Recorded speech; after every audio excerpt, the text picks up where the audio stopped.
Hi friends, എല്ലാവർക്കും നമസ്കാരം. ഇന്ന് നമ്മൾ റവ വെച്ചിട്ടുള്ള ഒരു റെസിപ്പി ആയിട്ടാണ് കാണിക്കുന്നത്. റവ വെച്ചിട്ട് ഒരു സ്വീറ്റായിട്ടോ അല്ലെങ്കിൽ ഒരു 4 മണി പലഹാരമായിട്ടൊക്കെ ചെയ്ത് നോക്കാവുന്ന നല്ല ടേസ്റ്റി ആയിട്ടുള്ള റെസിപ്പിയാണ്. അപ്പോൾ അതെങ്ങനെ ചെയ്യാൻ നോക്കാം. അപ്പോൾ ആദ്യം നമുക്കിതിന് വേണ്ടിയിട്ട് റവ ഒന്ന് വറുത്തെടുക്കണം. 1 കപ്പ് റവയായിട്ടോ എടുത്തിരിക്കുന്നത്. വറുത്ത റവയോ വറുക്കാത്തതോ ഏതായാലും എടുക്കാം. നമ്മളിപ്പോൾ വറുത്ത റവയാണ് എടുത്തിട്ടുള്ളത്. അപ്പോൾ ജസ്റ്റ് നന്നായിട്ടൊന്ന് ചൂടാക്കി എടുക്കണേ ഉള്ളൂ. ഇനിയിപ്പോൾ നമ്മൾ എടുക്കുന്നത് വറുക്കാത്ത റവയാണെങ്കിൽ നന്നായിട്ട് വറുത്തെടുക്കണം. അപ്പോൾ മീഡിയം ഫ്ലെയിമിൽ വെച്ചിട്ട് ഏകദേശം ഒരു 10 മിനിറ്റൊക്കെ നന്നായിട്ട് വറുത്തെടുക്കുക. അതിൻ്റെ കളറ് മാറാതെയും കരിഞ്ഞൊന്നും പോകാത്ത രീതിയിൽ നല്ല ക്രിസ്പി ആയിട്ട് വറുത്തെടുക്കുക.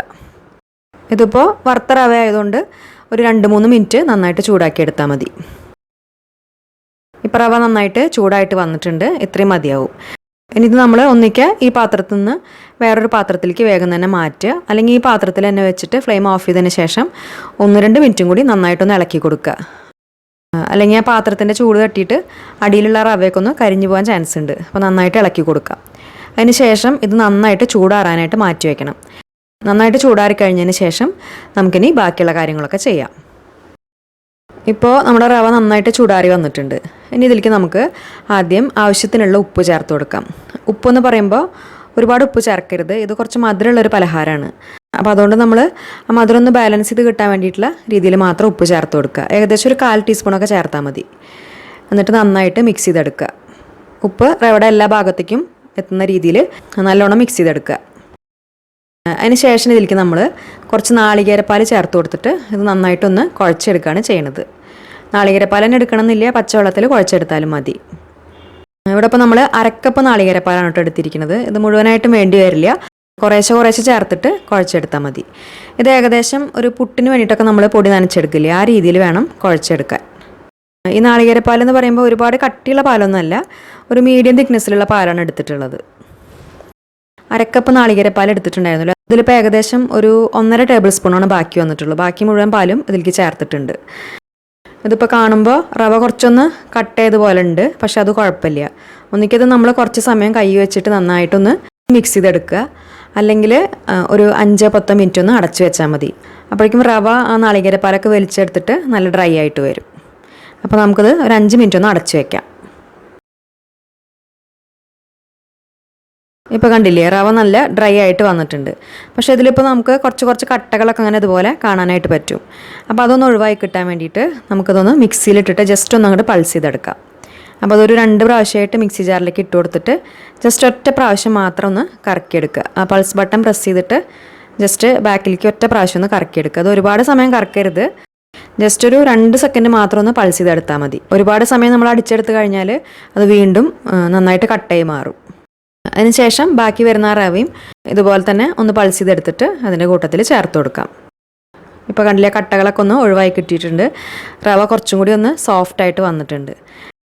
കുഴച്ചെടുത്ത് കഴിഞ്ഞാൽ ഇത് പുട്ടുപൊടി പോലെ തന്നെ വേണം. അതായത് കുറച്ചെടുത്തിട്ട് കയ്യിൽ വെച്ചിട്ട് പ്രസ് ചെയ്ത് കഴിഞ്ഞാൽ അതുപോലെ ഒരു ഷേപ്പായി കിട്ടണം. അതിനുശേഷം കൈ വെച്ചിട്ട് ഇതുപോലെ പ്രസ് ചെയ്ത് കൊടുക്കുമ്പോൾ അത് പൊടിഞ്ഞു വരും വേണം. ആ രീതിയിൽ വേണം ചെയ്തെടുക്കാൻ. ഇനി നമുക്ക് ഈ റവ ഒന്ന് വേവിച്ചെടുക്കുകയാണ് വേണ്ടത്. അപ്പോൾ നമ്മളിപ്പോൾ അത് ആവിയിലാണ് വേവിച്ചെടുക്കണത്. അപ്പോൾ അതിന് വേണ്ടിയിട്ട് ഇതുപോലെ ഒരു തട്ട് എടുത്തിട്ടുണ്ട്.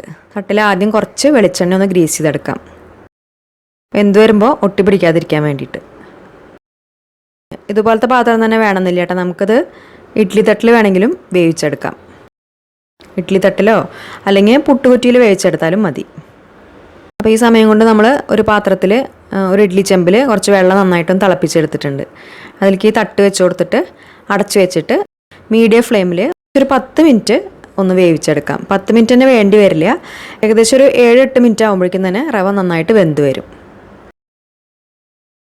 ഇപ്പോൾ നമ്മുടെ റവ നന്നായിട്ട് കുക്കായി വന്നിട്ടുണ്ട്. ഇനി ഇത് നമുക്ക് വേറൊരു പാത്രത്തിലേക്ക് മാറ്റാം. അതിന് ശേഷം ഇതിലേക്ക് നമ്മൾ ആവശ്യത്തിനുള്ള മധുരമാണ് ചേർത്ത് കൊടുക്കുന്നത്. അപ്പോൾ മധുരത്തിനായിട്ട് പഞ്ചസാരയാണ് എടുത്തിരിക്കുന്നത്. പഞ്ചസാരയ്ക്ക് പകരം ശർക്കര ചേർത്താലും മതി. നമ്മളിപ്പോൾ ഒരു 3 ടേബിൾ സ്പൂൺ പഞ്ചസാരയാണ് ചേർത്തിരിക്കുന്നത്. നമ്മുടെ മധുരത്തിനനുസരിച്ച് ചേർക്കുക.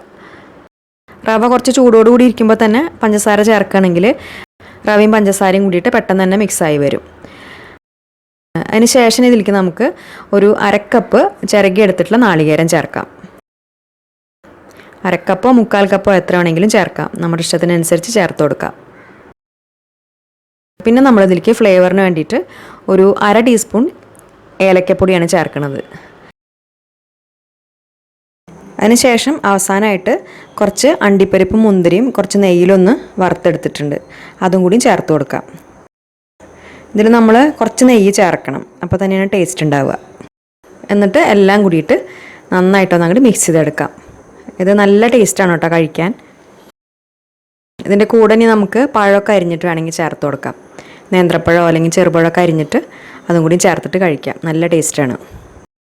റവ നമ്മുടെ അടുത്ത് എപ്പോഴും ഉണ്ടാകുന്ന ഒരു സാധനമാണല്ലോ, അപ്പോൾ പെട്ടെന്ന് ഉണ്ടാക്കാവുന്ന ഒരു പലഹാരമാണ്. ഒരു സ്വീറ്റായിട്ടോ 4 മണി പലഹാരമായിട്ടൊക്കെ കഴിക്കാം. അപ്പോൾ എല്ലാവർക്കും ഈ റെസിപ്പി ഇഷ്ടമായെന്ന് വിചാരിക്കുന്നു. എല്ലാവരും ഉണ്ടാക്കി നോക്കിയിട്ട് ഫീഡ്ബാക്സൊക്കെ മറക്കാതെ അറിയിക്കൂ. പിന്നെ വീഡിയോ നിങ്ങൾക്ക് ഇഷ്ടപ്പെടുകയാണെങ്കിൽ ലൈക്ക് ചെയ്യാൻ മറക്കരുത്. അതുപോലെ ഫ്രണ്ട്സിനും ഫാമിലിക്കൊക്കെ വീഡിയോ ഒന്ന് ഷെയർ ചെയ്ത് കൊടുക്കുക. പിന്നെ ഈ ചാനൽ സബ്സ്ക്രൈബ് ചെയ്യാതെ കാണുന്നവരുണ്ടെങ്കിൽ മറക്കാതെ ഒന്ന് സബ്സ്ക്രൈബ് ചെയ്ത് സപ്പോർട്ട് ചെയ്യുക. അപ്പോൾ ഇനി നല്ല റെസിപ്പി വീഡിയോ ആയിട്ട് വീണ്ടും കാണാം. താങ്ക്